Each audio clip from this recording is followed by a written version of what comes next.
چه معنایی را مثلا میتونه داشته باشه و ویژگی های این نظام رو بگید؟ تشکر.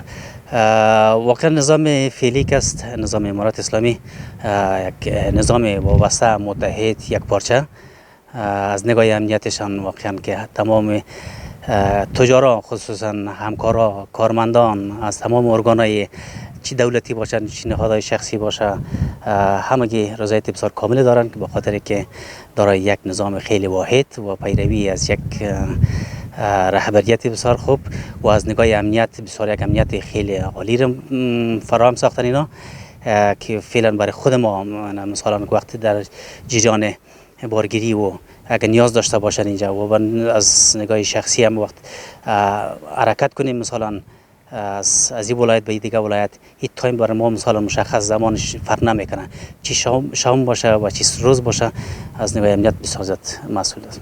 و دیگه تحصیلات فراهم شده از طرف نظام چیست؟ واقعا فعلا که این نظام فعلی که است یک اتحاد و همبستگی را بسیار خوب و ایجاد شغل و کار برای تاجران ما مثلا یک امیدواری بسیار خوب را ایجاد کردن که اینا اموالشان بیشتر شده و خوبتر هستن در اینجا آوردن و رضایت همه از این دولت است. تشکر.